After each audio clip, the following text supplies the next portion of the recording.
Do some ants really keep other ants as slaves? Yes. Slave-making ants is the actual scientific term. Biologists use it in peer-reviewed papers. The behavior is real. It's been studied for over a century, and it's one of the strangest things happening anywhere in nature. But the second you accept that it's real, a problem appears. Because how do you enslave an ant? You can't put an ant in chains. You can't threaten it. An ant that doesn't want to work will simply walk away. So how does one ant force another to spend its entire life in service? The answer is, they don't force adult ants at all. They go after the young. A slave-making colony marches into an organized raid, attacks a neighboring colony of a different species, and steals its brood, the eggs, and unhatched pupae. Some don't even have to fight for it. They release a chemical that throws the defenders into a blind panic, scattering them so the raiders can stroll in and carry the young away. The babies, they carry them home and then they wait. And this is where it gets unsettling, because of how an ant mind actually works. An ant bonds to its colony by smell. When it hatches, it imprints on whatever scent surrounds it. From that moment on, that scent means family. That's home. That's who you serve for life. So when a stolen ant hatches inside the nest of its kidnapper, it imprints on them. It wakes up believing the ant that slaughtered its real colony are its own family, and it gets straight to work, which means the slaves don't even know they're slaves.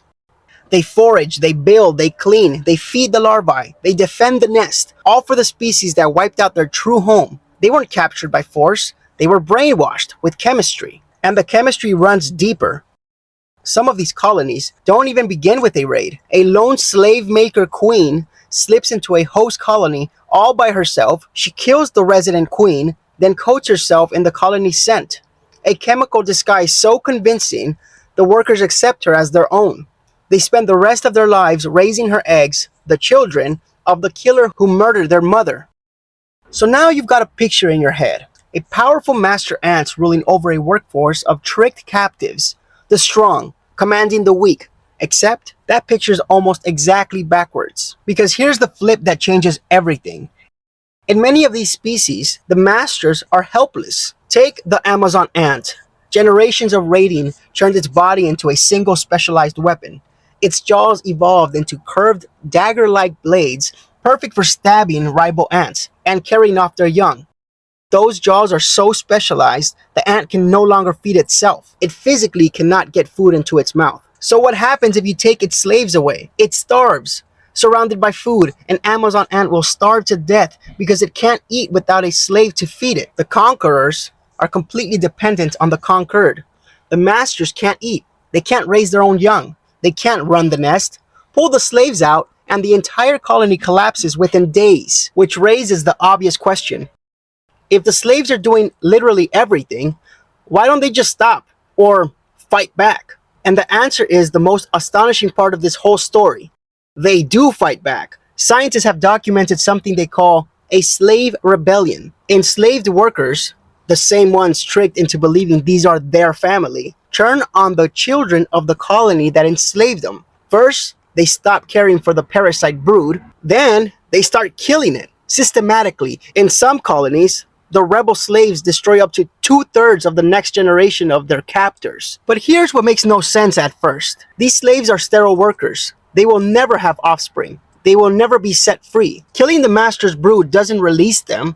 It doesn't help them. It doesn't change their own lives in any way at all. So why would an ant risk everything to rebel for nothing? The answer is staggering. Every parasite larvae they kill is one less slave-making ant that will grow up and raid another colony. That means fewer future raids, and fewer raids mean fewer colonies of their own species being attacked. Colonies filled with their brothers, their sisters, their cousins. At first, that doesn't make any sense. If these ants believe the slave makers are their family, why would they turn against them? The answer is, they don't suddenly remember where they came from. They never realized they were kidnapped, but they can still recognize ants of their own species through their chemical signals, and they have been wired to favor those relatives, even if they never meet them. And that is where this stops being a story about insects, because everything we just described sounds deeply human.